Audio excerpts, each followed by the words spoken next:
निवेदन कर रहा हूँ कि बहुत सारे लोग हैं जो ये समझ रहे हैं कि हमने एफआईआर नहीं करी तो पैसे मिलेंगे या नहीं मिलेंगे। पहले इस बात को क्लियर कर दो, जिन्होंने एफआईआर नहीं करी है वो लोग ये ना सोचें कि हमें पैसे नहीं मिलेंगे। उस हर व्यक्ति का हिसाब करने के लिए ही एक समिति का गठन किया गया है। अगर अपनी अपनी लड़ाई लड़नी होती तो आप लोग तो पहले भी इस लड़ाई में शामिल नहीं थे। आपको हाथ जोड़ जोड़ के हम लोगों ने इकट्ठा किया है, एक साथ हुए हैं ताकि सबका हिसाब हो सके।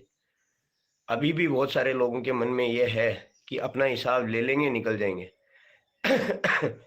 ऐसा होता तो हम पहले भी आप लोगों से बहुत आगे थे और उनके बहुत नज़दीक भी थे। शायद हम कंप्रोमाइज़ पहले ही कर लेते। कंप्रोमाइज़ हम कर नहीं रहे हैं और उस हर व्यक्ति के हिसाब के लिए हम लोगों ने तय किया है कि हर उस व्यक्ति का हम हिसाब कराएंगे।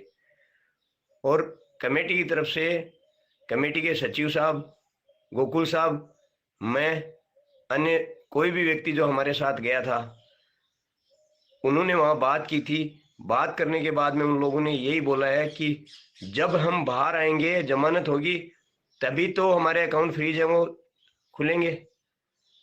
और उन्होंने ये भी वादा किया है कि जिस दिन मैं बाहर आऊँगा उसी दिन पूरी प्रॉपर्टी उनकी जो धोलेरा की है उनकी रजिस्ट्रियाँ ओरिजिनल हमारे पास आ जाएंगी और उनसे हम बॉन्ड साइन करवाएंगे।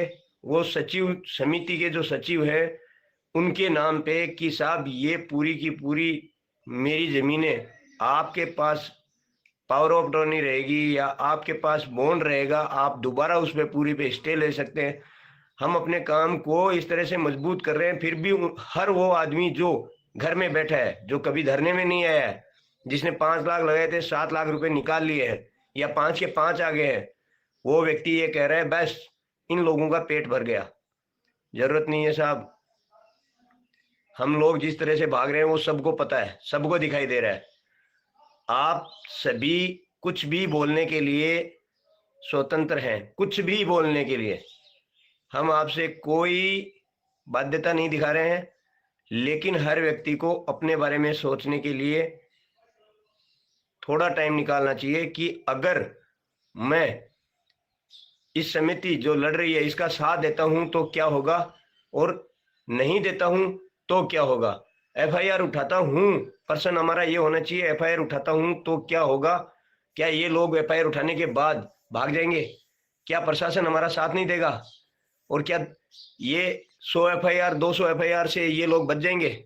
उसके बाद जो 50,000 लोग हैं क्या वो एफआईआर नहीं करेंगे? और अब जब ये लोग हमारे बीच में आ रहे हैं तो क्या वहां पे जिस दिन ये बाहर आएंगे क्या हम लोग इन हमारे पास ये नहीं रहेंगे? हमारे पास से क्या सीधे टेकअप ले लेंगे, फॉरेन चले जाएंगे? थोड़ा बहुत सोचो, जो बोल रहे हो उससे पहले सोचो। और किसी भी व्यक्ति का अगर पीड़ा है तो उसके बारे में सोचो कि उस व्यक्ति का निदान कैसे होना है। ईएमआई नहीं भरी जा रही है, 30% लोग हैं जिन्होंने लोन लेके पैसा डाल दिया है, उनके लिए सोचो, उनके बारे में सोचो कि अगर हम लोगों ने ऐसा किया तो उन लोगों का क्या होगा। हो सकता है मैं सक्षम हूँ, मेरी पेंशन आ रही है, मेरा परिवार सक्षम है, मेरा साथ दे रहा है, हर व्यक्ति का नहीं है साहब। अगर मैं एफआईआर उठा लेता हूँ तो भी अभी भी मेरे पास 2-2.5 हज़ार एप्लीकेशनें पड़ी हैं तुरंत एफआईआर लॉन्च करवाने के लिए। और फिर जो एफआईआर दर्ज होंगी वो यहाँ नहीं होंगी, फिर वो थाना सीकर नहीं होगा। ये भी आप सब लोगों को पता है। वो लोग जब कोऑपरेट करने के लिए तैयार है, अब आप ये बोलो नहीं पहले वो करे, पहले पैसे डालें बाद में निकालो। तो साहब अभी तक आप सारे लोग बाहर थे, शायद अभी तक तो पैसे ले चुके होते आप लोग। जब आगे 4 आदमी होके मेहनत कर रहे हैं आप लोगों के लिए, तो पीछे से कुछ मेरे आदरणीय भाई साहब लोग कि इनके साथ तो कमेंट्स हो गया है। गोकुल साहब पंडलावास से आए थे तो गोकुल साहब के लिए जो आदमी है उनके लिए, अभी जब कमेटी के 5 आदमी आगे हो गए तो उनके लिए यही कमेंट्स हैं कि इनके साथ कमेंट्स हो गए, इनको बड़ी रकम मिल जाएगी, इसलिए इनके बहकावे में मत आओ। कल तक ये 5 आदमी दर दर की ठोकर खा रहे थे तो सबके लिए भगवान थे कमेटी वाले कि ये कुछ करेंगे और हमारा भी निदान हो जाएगा। और आज उनके लिए कि ये तो बिक चुके हैं। क्यों एफआईआर उठा रहे हैं? एफआईआर नहीं उठाने से सबको पता है कितने दिन में कितना टाइम लगेगा। कोर्ट के थ्रू, मैं नहीं बोल रहा कोर्ट के थ्रू पैसा नहीं आता है, आया है सारा कंपनी का, बहुत सारे लोगों का आ रहा है, अभी भी आ रहा है, और उसी तरह से आप भी लड़ोगे। 10 से 12 साल लग जाएंगे, ईएमआई 5 साल में पूरी करनी है। तनख्वाह मेरी 28,000 है और ईएमआई 32,000 आ रही है। उन लोगों के बारे में सोचो और साथ में अपने बारे में भी सोचो। पहले लोग बोल रहे थे ठीक है करवाओ करवाओ, और अभी साहब मेरे को तो गारंटी चाहिए, तो साहब गारंटी लेके पैसे लगाए ही नहीं थे उस टाइम में। पहले गारंटी रखवाना था, उस टाइम तो किसी ने नहीं सोचा। मैं तो अब भी ये मान के चल रहा हूँ कि मेरे पैसे जीरो है, नहीं आएंगे, और उस बेस पे काम कर रहा हूँ, जीरो मान के काम कर रहा हूँ, तब तक यहाँ पहुंचा हूँ। अभी भी जीरो मार रहा हूँ, 99% एक भी रुपया मेरा नहीं आएगा, लेकिन फिर भी मैं रिस्क ले रहा हूँ कि साहब बाहर आने दो। बाहर आके कहाँ जाएंगे वो लोग? मिस्टर इंडिया तो नहीं है जो गायब हो जाएंगे। बोल रहे हैं ये लीडर पैसे दे देंगे, लीडर पैसे दे देंगे। आपने पैसे किस लिए लगाए थे? जनता में बांटने के लिए। और किस हद से मैं बोलूं लीडर्स को कि तुम हमें पैसे दो? अगर उनके नाम अकाउंट्स हैं लीडर्स के नाम, तो वो आज नहीं तो कल गिरफ्तार हो जाएंगे, और हम उसको बचा रहे हैं कि बाहर आएंगे तो पैसा दिया जाएगा। हमें कोई सिंपैथी नहीं है लीडर से, कोई सिंपैथी नहीं है कंपनी ओनर से, हमें सिंपैथी उन पब्लिक से है जो मर रही है, और उसके लिए काम कर रहे हैं हम। सिंपैथी अपने आप से है कि जो पैसा 1 साल के अंदर रिकवर कर सकते हैं वो 12 साल में नहीं करें। अगर 1 साल में मैं मूल रकम भी ले रहा हूं तो 12 साल तक मैं उसका कुछ करके आगे बढ़ सकता हूं। 12 साल बाद में भी आप लटक के अगर कुछ करोगे तो कितना फायदा होगा वो सोच लो पहले। और हर आदमी को, जैसे मैं कुछ अच्छे नतीजे पे पहुंचने वाले होते हैं, पीछे से बहुत सारे लोग एक ऐसा माहौल क्रिएट करते हैं कि ये ऐसे है ये ऐसे है। तो आप लोग सब समझदार हो, ऐसा तो है नहीं कि सिर्फ हम 5 लोग ही हैं जो सोचने के लिए बाधित हैं। आप सब लोग सोच सकते हो। आप सोचिए, आराम से सोचिए कि ये जो हम कर रहे हैं उसमें फायदा है, या जो ये लोग चंद लोग जो छुप के पीछे से कमेंट्स करते हैं कि इनका पेट भर गया, ये बरगला रहे हैं, ये मिले हुए हैं, ये रिश्तेदार हैं, ये वो हैं। अगर इन बातों में अगर दम है तो उनके साथ में उनका पक्ष लेके देख लो साहब। रही बात हिसाब की, तो हिसाब का उन्होंने बोला है करने के लिए, भाग वो सकते नहीं है, ऑप्शन उनके पास है नहीं। एफआईआर हमारे पास और इतनी पड़ी है, इतनी ज्यादा पड़ी है, इससे कहीं ज्यादा। अभी तो 2% लोग जागे हैं, बाकी जो लगे जागे हुए हैं उनको रोक रखा है। जिन्होंने एफआईआर नहीं करी हो, हिसाब कैसे होगा, हिसाब कैसे होगा, किस तरह से देंगे? पहले बोल रहे थे हमें कुछ भी करो 70% मिल जाए तो भी रो रहे थे। अब जब लाइन पे आ रहा है काम, नहीं नहीं साहब हमें तो वही चाहिए जितना लगाया था, जितने के लिए लगाया था। लाख लगाया तो 1,80,000 चाहिए। ऐसे लोग भी बैठे हैं। एक बार काम लाइन पे आने दो, बाहर आने दो, एग्रीमेंट्स होने दो, काम स्टार्ट होने दो। इतना संयम तो रखना पड़ेगा। जब 3 महीने से रख रहे हैं तो 1 महीने में कोई और ज्यादा नहीं मर जाएंगे हम लोग, लेकिन अगर 1 महीने में उम्मीद जग रही है तो उसमें हमारा साथ दो। नहीं दे सकते तो कम से कम साइलेंट होके देख तो लो। नहीं होता है उस टाइम में आप लोग क्या वहां पे, जिस दिन जमानत होगी उस दिन वो आप लोग वहां आना, आपके सामने हो जाएगा। और मैं कोशिश करूंगा कि हमारा कोई भी वीक पॉइंट ना रहे। अगर हमारा वीक पॉइंट रहता है तो हमारे लोगों को नुकसान होता है। वो हम कमेटी ये सुनिश्चित करेगी कि साहब हमारा फर्ज है, हम आगे हुए हैं तो हम हमारे लोगों का नुकसान नहीं होने देंगे। उसमें मेरी तरफ से सिर्फ 2 ही पॉइंट थे। पहला, जो भी व्यक्ति विकलांग है उन व्यक्तियों का हिसाब सबसे पहले होगा। अगर किसी को ऐतराज है तो मेरे व्हाट्सएप नंबर पे कमेंट्स कर सकता है। विकलांग व्यक्तियों का हिसाब सबसे पहले होगा। उसके बाद जो भी व्यक्ति हैं, सभी व्यक्तियों में कौन कितना ईएमआई भर रहा है किसी को नहीं पता है, तो कुछ अमाउंट्स सभी व्यक्तियों के अकाउंट्स में डाले जाएं ताकि वो अपनी ईएमआई को सुचारू रूप से भर सकें।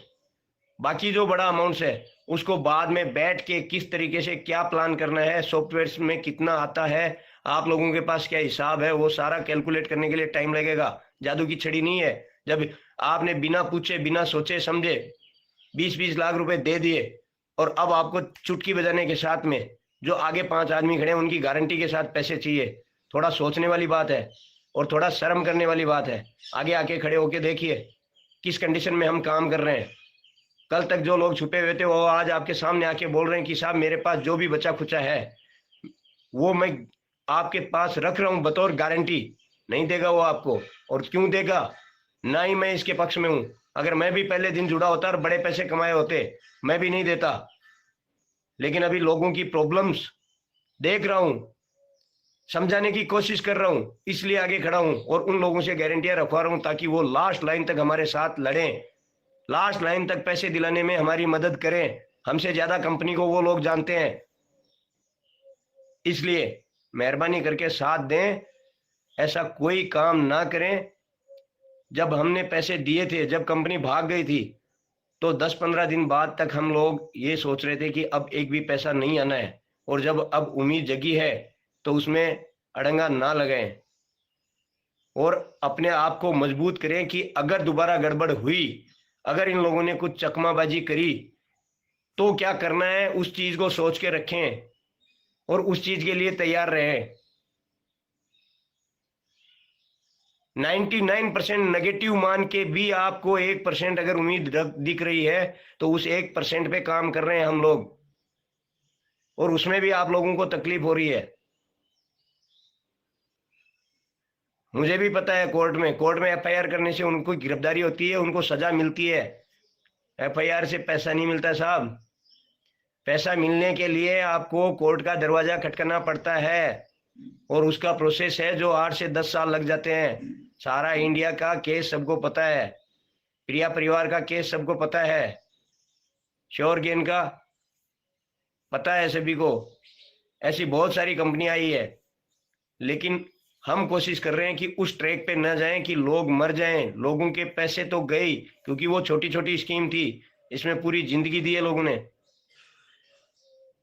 नहीं खड़े हो पा रहे लोग। इसलिए मैं आप लोगों से फिर से रिक्वेस्ट कर रहा हूं, एक बार जब पहले भरोसा किया था तो एक बार फिर भरोसा, वो भी चंद लोग जिन लोगों ने एफआईआर कर रखी है उनके लिए मैं रिक्वेस्ट कर रहा हूं कि साहब लोग आप हमारा साथ दो। जो बाकी बचे हुए लोग हैं वो आप अपनी कार्रवाई तैयार रखें। अगर वो मना करते हैं तो हम सारी कार्रवाई एक साथ करेंगे। ये वादा करता हूं, ना तो मैं बिकूंगा। जो लोग बोल रहे हैं मोटी रकम ले ली है मिल गया है, ना मैं बिकने वाला हूं ना डरने वाला हूं, और ना ही मैं आप लोगों को धोखा दूंगा। पैसा मिलना नहीं मिलना वो बहुत बाद की बात है। ये सारी चीज सोच के अगर आप लोग मेरे साथ आते हो तो मजाल है कि ये पीछे हट जाए। प्रशासन किन लोगों से बना है? हमारे ही भाई है ना। पुलिस में कौन है, न्यायपालिका में कौन है? हमारे ही भाई है। कोई आज ये नहीं चाहता है कि इस पब्लिक के साथ इतना बुरा हुआ है वो और ज्यादा तंगी की हालत में पहुंच जाए। अभी तो तीसरा महीना है, ईएमआई डिफॉल्टर होने में अभी कुछ लोगों के पास पैसा था भर दिया, अभी ईएमआई डिफॉल्ट होंगी ना तब देखना क्या क्राइसिस फैलता है। उससे पहले हम सुलझना चाहते हैं, उससे पहले हम लोगों को रियायत दिलाना चाहते हैं। साथ दो, नहीं दे सकते तो कम से कम दूसरों को भड़काओ मत, उनको ये मजबूत करो कि अगर सही में आप सही आदमी हो तो ये सुनिश्चित करो कि अगर इनका प्लान ए फेल हो गया तो प्लान बी क्या होना चाहिए और उस टाइम हमें कितनी ताकत लगानी चाहिए वो सुनिश्चित करो आप। कि साहब हम ये एक फैसला ले रहे हैं, बहुत बड़ा फैसला ले रहे हैं, अगर ये फेल हो जाता है तो किस तरह से हम वापस जो मुहिम छेड़ी है उसको वापस खड़ा करेंगे। बस हो गया, कंपनी भागी थी, मैंने देखा था घर घर में जाके छुप के बैठ के रो रहे थे। ये नहीं समझ में आ रहा था कि क्या करें क्या नहीं करें। पता कर लेना आपके घरों में लड़ाई किसी न किसी के गांव में हुई होगी, एफआईआर और कोर्ट में कितना टाइम लग जाता है। और जब पता कर लोगे तो पता ये भी कर लेना कि जो हम कर रहे हैं गांव की लड़ाई, घर की लड़ाई, अगर घर में 5 आदमी बैठ के सुलझाते हैं उसमें फायदा होता है या कोर्ट कचहरी में? कोर्ट कचहरी में लास्ट मोमेंट जिसने केस लड़ा उसको पता है जमीन का केस होता है तो उसमें लास्ट मोमेंट यही होता है, मध्यस्थता करके समझौता होता है। कोर्ट में भी लास्ट में 6 साल 7 साल बाद में समझौता होता है। तो आपसे मेरी विनती है कि जो स्टेप हमने उठाया है उसमें हमारा साथ दें, और नहीं होगा तो मैं वादा कर रहा हूं आपसे कि मैं अभी भी पीछे नहीं हटाऊंगा और बाद में भी नहीं हटूंगा, लास्ट मोमेंट तक नहीं हटूंगा। मैं ये तो नहीं कह सकता कि मैं आपकी जेब में पैसे डाल दूंगा, लेकिन ये जरूर कह रहा हूं कि इससे बुरे नतीजे पे उनको पहुंचा दूंगा। फिर भी आप लोगों को यकीन नहीं है तो आप अपनी मर्जी से आप स्वतंत्र हैं, किसी ने आपको बाधित नहीं किया, ऐसा कोई कानून नहीं बनाया गया है कि आप लोग आए और करें। धन्यवाद।